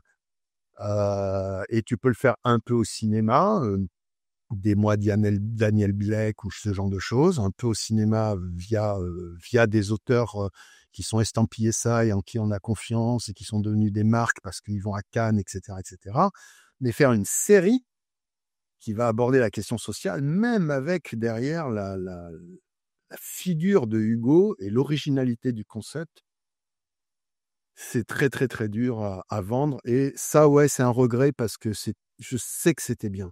Je sais que c'était bien. Le projet était vraiment bien. Je sais que tous les gens qui l'ont lu ont vraiment dit, mais ça, vous allez le faire, c'est sûr, etc., etc. Et la prod était ravie. Enfin, tout le monde était ravi. J'avais quand même quelqu'un comme Jean-Xavier qui avait validé le truc en disant, moi, ça m'intéresse, etc. Donc, c'était vraiment, Et ouais. est-ce que tu penses que le projet est définitivement mort ou est-ce que tu penses que ton projet comme ça, il peut rester 10 ans dans un tiroir et ressortir dans 10 ans parce que le contexte a changé, parce que les interlocuteurs ont changé?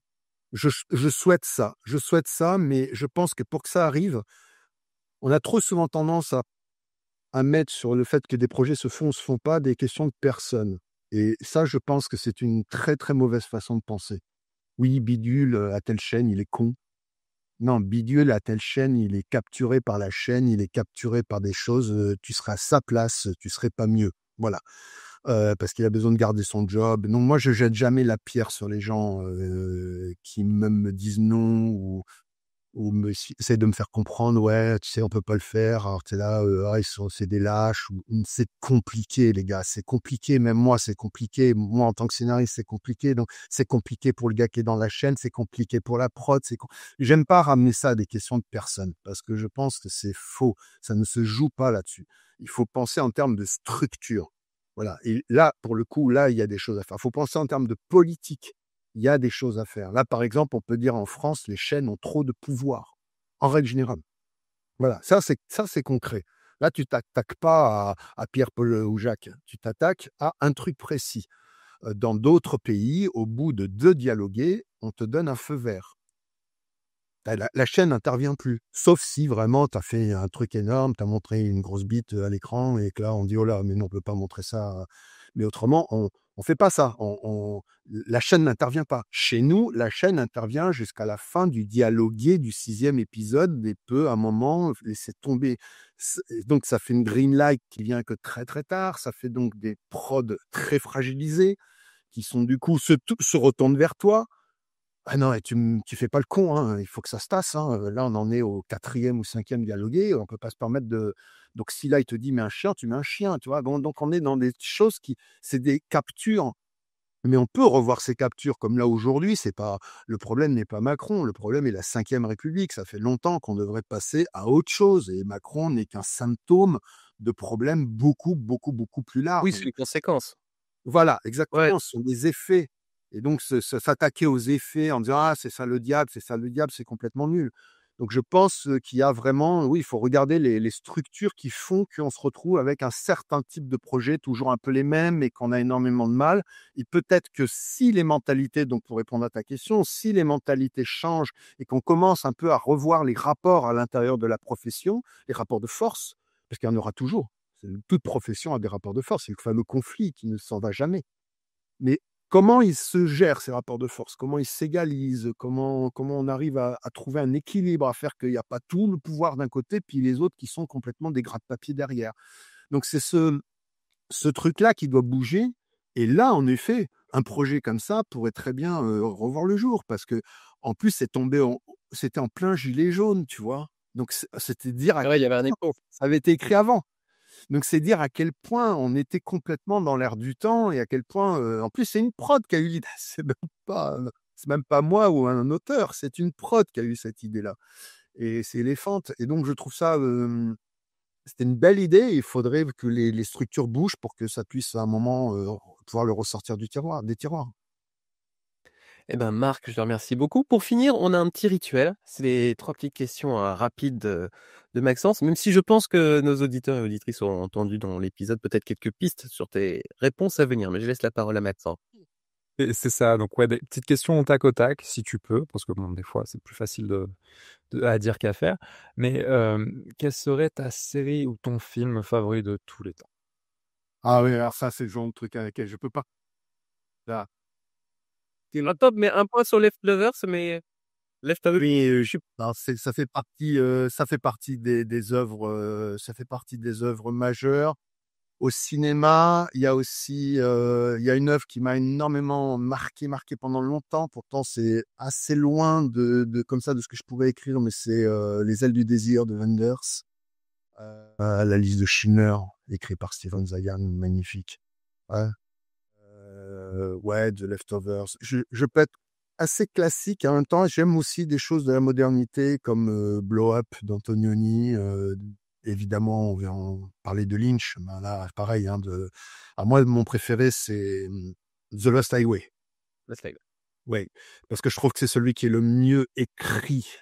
C'est-à-dire que tu as tous les délires de Lynch et en même temps, c'est un scénario, quand tu regardes bien et que tu le décortiques, il est hyper, hyper, hyper structuré. Il n'était pas tout seul, c'était pas Inland Empire, etc., où on le sent en roue libre. Là, il y avait un scénariste avec lui. Je pense qu'il a joué un rôle majeur, même si on reste dans un univers lynchien, il a joué un rôle majeur. Et donc, ouais, c'est au-dessus même de Mulholland Drive qui intervient juste après, mais je mets The Lost Highway en premier, quoi. Donc voilà, pour en avoir cité quand même plusieurs, parce que si me excuse-moi. Du coup, je vais te reposer peut-être une colle, mais quel est le scénario que tu aurais aimé écrire? Qui veut pas dire, du coup, forcément le scénario que t'aimes Oui. bien, tu vois, mais Ouais. Le scénario que j'aurais aimé écrire. Ouais, je pense que là, pour le coup, c'est The Leftovers, tu vois. Là, pour le coup, c'est vraiment... j'aurais adoré avoir une idée aussi... Pourquoi? Parce que c'est une œuvre philosophique, et c'est vraiment quelque chose qui... La philosophie est vraiment quelque chose qui a toujours été un parallèle, hein. J'ai commencé à lire ça, j'avais 15-16 ans, et c'est bien avant le bac, etc. Et donc, c'est vraiment resté quelque chose... pendant un moment, j'avais même envie d'en faire des études, etc., et d'y aller. Et c'est une œuvre philosophique qui ne cède rien à la dramaturgie. C'est-à-dire qu'on n'est pas du tout dans, on dira, l'œuvre philosophique, ça y est, on va avoir du blabla, des gens qui parlent, une voix off, ou je sais pas quoi. Et pas du tout, du tout, du tout, du tout. C'est vraiment tout, ça te fait chialer, etc. Et pourtant, ça pose des tas de questions sur qu'est-ce que ça veut dire être, exister, aimer, être libre, pas libre. Et on sent que c'était déjà des choses qui étaient là dans Lost, la question de la liberté, du déterminisme, etc. Et ouais, je suis très, très, ouais, Damon Lindelof est vraiment un modèle en termes de, comme ça, d'effets de, j'aurais aimé avoir cette carrière-là en règle générale. Et pour finir, la dernière, c'est ton dernier coup de cœur, donc ça va être ta recommandation du moment. Ma recommandation du moment, alors j'ai 2 œuvres, je sais qu'il y en a une qui est un petit peu ancienne, mais quand même, il y a un film et une série qui m'ont absolument bluffé. Il y en a eu beaucoup là qui m'ont plu de ces derniers temps, mais là je parle de bluffé, c'est-à-dire où je me dis waouh, comment ça a pu voir le jour. Il se trouve que c'est Netflix, et Netflix ils sont chiants parce qu'en fait ils font quand même beaucoup de trucs que je trouve pas terribles, et puis de temps en temps ils vont laisser un auteur faire son truc. Il est en roue libre, et c'est la caution pour dire regardez, on fait des trucs géniaux, et c'est vrai que c'est vraiment géniaux. C'est en film, c'est Roma de Cuarón, Ouais.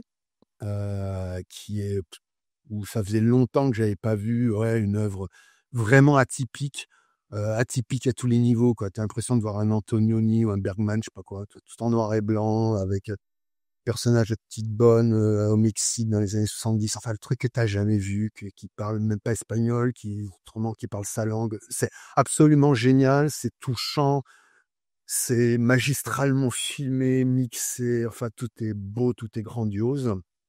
Et et en série, c'est la dernière de Stephen Zayan, Ripley, où là, je misais pas cher parce que il y avait quand même déjà eu 2 chefs-d'œuvre avant, Le Plein Soleil de René Clément et puis le Minghella, le talentueux Monsieur Ripley. Donc, fallait passer après ça.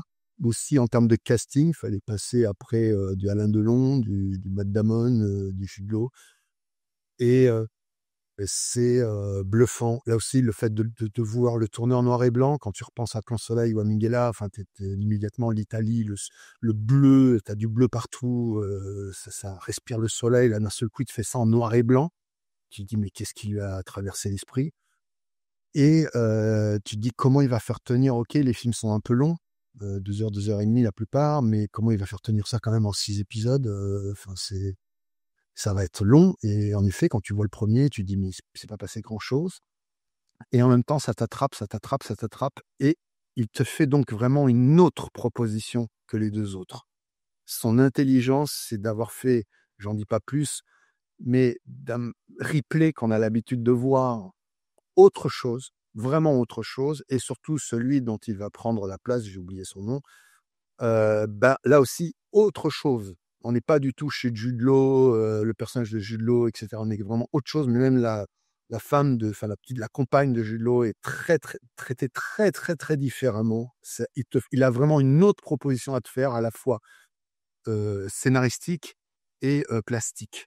Et c'est bluffant comment il arrive à t'attraper, et comment tu as une œuvre autre différente qui passe après 2 autres chefs-d'œuvre. Et je considère que c'en est un 3e. Donc voilà, le livre de Patricia Smith a 3 chefs-d'œuvre en adaptation. C'est quand même extrêmement rare. Déjà, quand on a t'es déjà hors norme, alors 3, ouais, c'est vrai que c'est assez dingue. Bon, Marc, un grand merci pour le temps qu'on a passé ensemble. De même, Petit message pour nos auditeurs et nos auditrices. Vous pouvez bien sûr, comme d'habitude, me retrouver tous les 15 jours. Oui, parce que je n'avais pas fait ce petit préambule en entrée, mais comme d'habitude, sur vos plateformes d'écoute préférées. N'oubliez pas de mettre des pouces, des commentaires. Ça sert absolument pas pour flatter notre ego, mais c'est pour les algorithmes. Et nous luttons contre les algorithmes comme n'importe quelle créateurs de contenu. Vous remercie encore parce que vous êtes de plus en plus nombreux à écouter le podcast. Je le redis, je l'entends de plus en plus. On fait des retours par rapport à ça. On est toujours dans le top 3 des podcasts lancés au même moment que nous, donc ça c'est chouette. Et chaque épisode fait de plus en plus de spectateurs par rapport aux précédents, aux auditeurs. Donc encore merci à vous. Voilà, nous le plaisir c'est de partager notre passion, de discuter avec des gens comme toi, Marc. Et si vous avez dedans grappillé quelques recommandations d'écriture ou de choses à visionner ou à lire, on est vraiment content. Merci Maxence. Merci David, merci Marc d'avoir été là. Et on vous souhaite tous une bonne journée, une bonne écoute. À la prochaine. Merci à vous. Salut.